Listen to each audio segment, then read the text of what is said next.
Assalamualaikum warahmatullahi wabarakatuh. Nama saya Andini Diamun Kusumawati, Prodi Hukum Keluarga Islam, Fakultas Syariah dan Hukum UIN Sunan Ampel, Surabaya. Di video kali ini saya akan membahas tentang perkara pencurian sebagai tindak pidana ringan pasca Peraturan Mahkamah Agung Nomor 2 Tahun 2012. Sebelum kita membahas lebih jauh lagi, perlu kita ketahui Indonesia merupakan negara hukum. Sebagaimana dalam pasal 1 ayat 3 Undang-Undang Dasar 1945 menyebutkan bahwa Indonesia adalah negara hukum. Semua warga negara memiliki kedudukan yang sama di hadapan hukum. Siapapun yang melanggar hukum, maka dia akan dihukum sesuai dengan hukum yang berlaku. Selanjutnya, Negara Kesatuan Republik Indonesia merupakan salah satu negara utama yang mengajukan ketentuan hukum yang berlaku.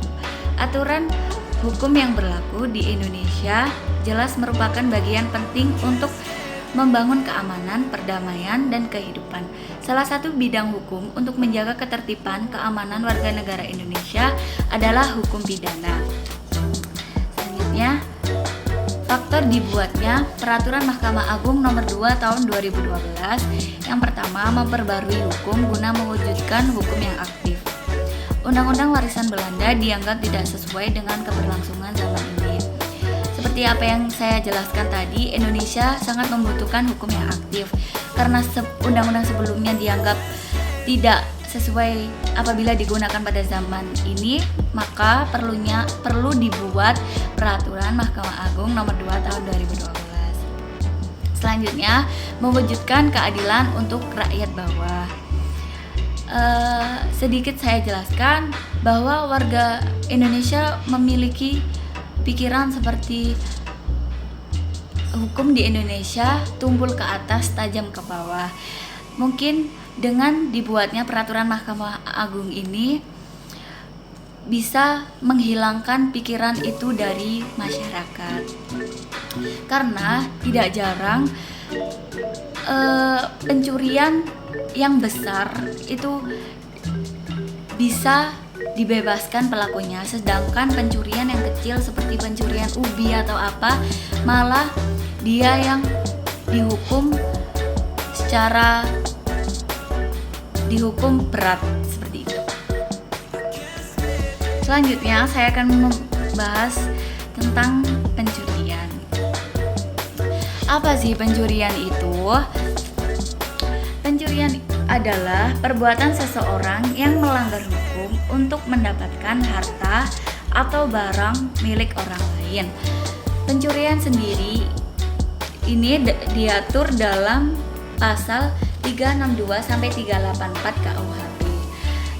Dalam pasal 362 ini dijelaskan dasar-dasar pencuriannya seperti itu.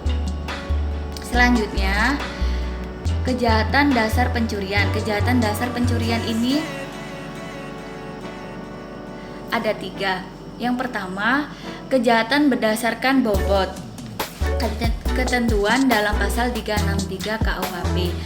Isi pasal 363 KUHP yakni pencurian maksimal dihukum 7 tahun apabila satu yakni pencurian peternakan. Yang kedua, pencurian yang dilakukan dalam keadaan susah atau dalam keadaan bencana alam. Contohnya, jika seseorang melakukan pencurian dalam keadaan banjir, maka seseorang itu akan kena pasal ini. Yang ketiga, pencurian yang dilakukan di malam hari dalam posisi rumah dikunci dan pekarangan dikunci.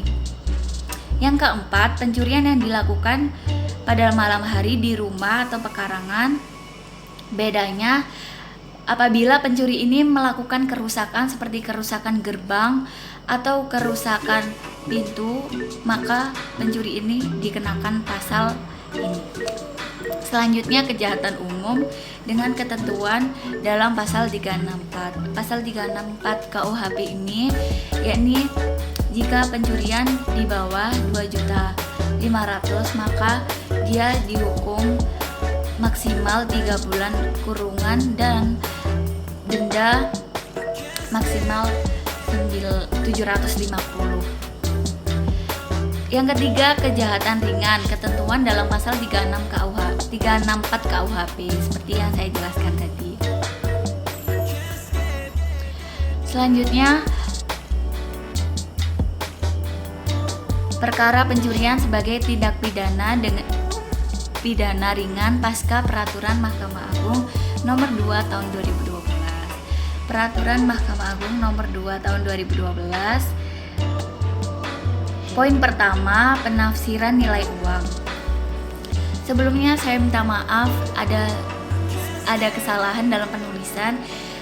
Yang benar, dalam pasal 1 istilah Rp250 menjadi 2 juta ditafsirkan menjadi 2.500.000. Ketentuan itu dalam pasal 364, 363, 369, 384, 407 dan 482 KUHP.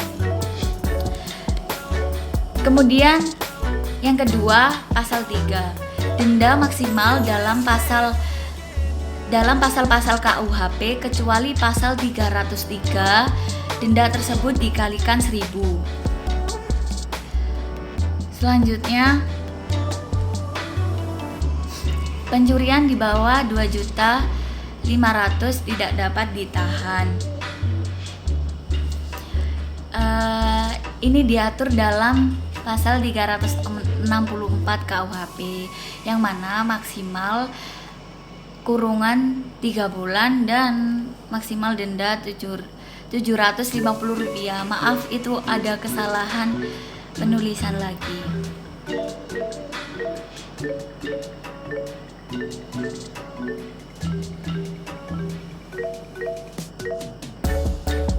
Kemudian poin selanjutnya, pemeriksaan cepat.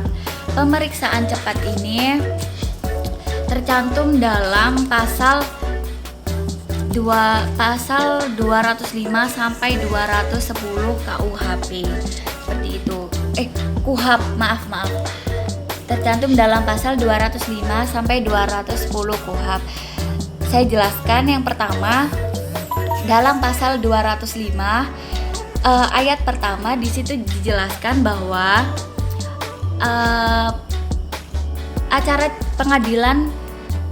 acara pemeriksaan cepat itu hanya dilakukan pada tindak pidana ringan, yakni dalam apa yang sudah dituliskan pasal 364 itu tadi, yakni dengan maksimal kurungan 3 bulan dan didenda 750 itu. Selain itu tidak dapat menggunakan pasal ini dalam prosesnya. Kemudian di poin kedua,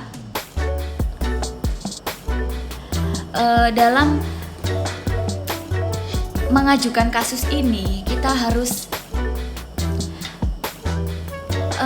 memberikan surat-surat secara lengkap. Apabila kurang, nanti akan dikembalikan kepada penyidik agar segera dilengkapi oleh orang-orang yang memiliki kasus itu. Kenapa harus langsung lengkap? Karena jika kasus itu diserahkan dengan surat-surat yang lengkap, maka akan diproses pada hari itu juga, seperti itu. Kemudian dalam ayat 3 disebutkan jika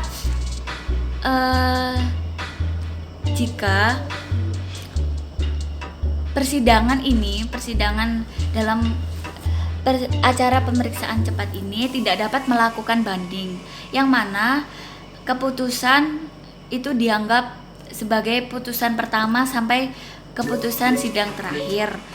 Apabila putusan tersebut bisa melakukan banding apabila ada perebutan kemerdekaan dari pihak lainnya.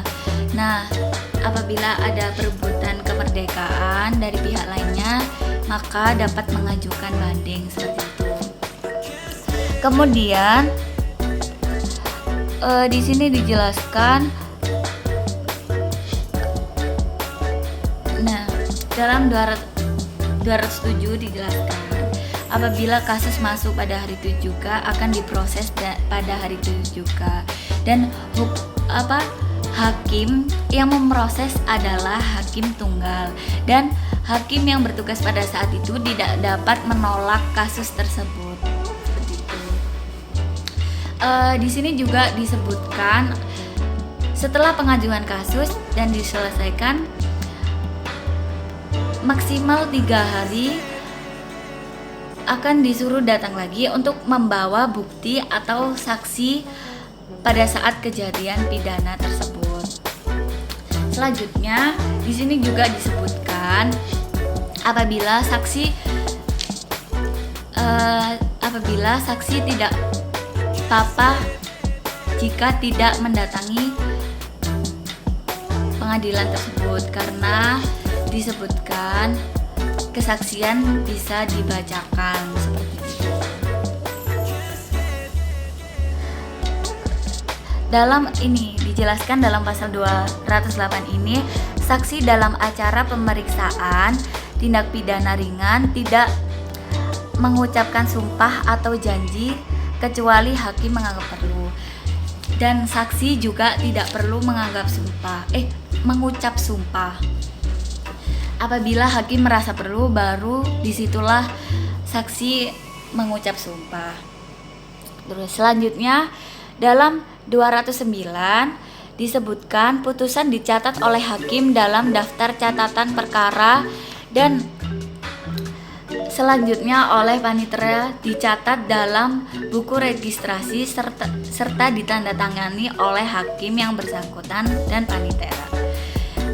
Poin kedua, berita acara pemeriksaan sidang tidak dibuat kecuali jika dalam pemeriksaan tersebut ternyata ada hal yang tidak sesuai dengan berita acara pemeriksaan yang dibuat oleh penyidik. Selanjutnya, dalam pasal 210, ketentuan dalam bagian 1, bagian kedua, dan bagian ketiga bab ini tetap berlaku sepanjang peraturan itu tidak bertentangan dengan paragraf ini.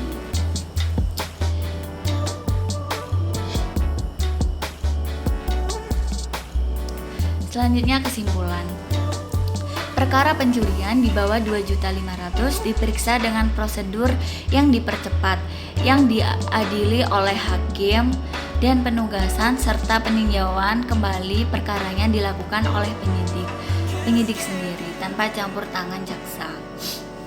Kemudian dapat dikemukakan saran kepada para pihak terkait. Pertama, bagi aparat penegak hukum diharapkan peraturan baru ini dapat memberikan rasa keadilan dalam menjalankan tugas dan wewenangnya masing-masing, khususnya hakim dalam mengadili tindak pidana ringan, agar tidak bertentangan dengan tujuan undang-undang itu sendiri. Yang terakhir, bertujuan untuk memberikan rasa keadilan. Kedua, kepada masyarakat diharapkan dengan adanya undang-undang permanen ini dapat meningkatkan kepercayaan masyarakat terhadap aparat penegak hukum dan tidak menjadikan kelemahan hukum itu sendiri sebagai peluang untuk melakukan tindak pidana. Masyarakat harus berperan aktif dalam proses penegakan hukum, karena tanpa peran dan dukungan masyarakat, tata kelola hukum Indonesia tidak dapat terlaksana dengan baik.